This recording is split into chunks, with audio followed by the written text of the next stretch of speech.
ഇന്ന് നമ്മൾ അടിപൊളിയായിട്ടൊരു കോക്കാറ്റിലിനെയാണ് വരയ്ക്കാൻ പോകുന്നത്. അപ്പോൾ കോക്കാറ്റിൽ എന്ന് പറഞ്ഞാൽ നമുക്കറിയാം ഒരു ചെറിയ ബേഡാണ്. അപ്പോൾ അതിനെയാണ് നമ്മൾ വയ്ക്കുന്നത്. അതിനായിട്ട് നമ്മളൊരു ഓവൽ ഷേപ്പും മോൾ ഭാഗത്തൊരു റൗണ്ടുണ്ട്. റൗണ്ടിൻ്റെ ഒരു കാൽ ഭാഗത്തിൽ കണ്ണിൻ്റെ ഭാഗം വരുന്നതിന് മാർക്ക് ചെയ്ത് അത് നേരെ വിട്ട് അതിന് ചുണ്ടായിട്ട് കൊടുക്കുന്നു. പിന്നെ അതിൻ്റെ ചിറക് വരുന്ന ഭാഗങ്ങൾ ചെറുതായിട്ട് നമ്മൾ പെൻസിൽ കൊണ്ട് ഒരു 2B പെൻസിൽ ഉപയോഗിച്ച് എല്ലാം ഒന്ന് മാർക്ക് ചെയ്യുന്നതിൻ്റെ കാലും.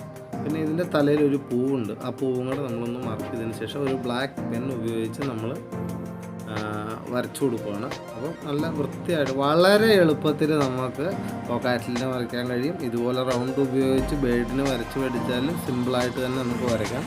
ഇതൊരു വളരെ യൂസ്ഫുള്ളായൊരു ഐഡിയ ആണ്. ഈ ഓവലും റൗണ്ടുകളൊക്കെ ഉപയോഗിച്ച് നമുക്ക് ഒട്ടുമിക്ക ബേഡ്സിനെ നമുക്ക് വരയ്ക്കാൻ പറ്റും. അപ്പോൾ അതുപോലെ ഒരു ടിപ്പാണ് നമ്മളിന്ന് ചെയ്യുന്നത്. അപ്പോൾ നമ്മുടെ പഴയ വീഡിയോകളെല്ലാം തന്നെ നമ്മൾ ഇതുപോലെ തന്നെ ഓരോ റൗണ്ടുകളും ഓവൽ ഷേപ്പുകളും ഒക്കെ ഉപയോഗിച്ചുള്ള ബേഡ്സിനെയാണ് നമ്മൾ കൂടുതലായിട്ട് ചെയ്തേക്കുന്നത്. അപ്പോൾ വീഡിയോ എല്ലാവർക്കും യൂസ്ഫുൾ ആകുന്നു വരുന്നു. എല്ലാവരും ട്രൈ ചെയ്യുക. Thank you. മറ്റൊരു വീഡിയോയുമായി വീണ്ടും കാണാം.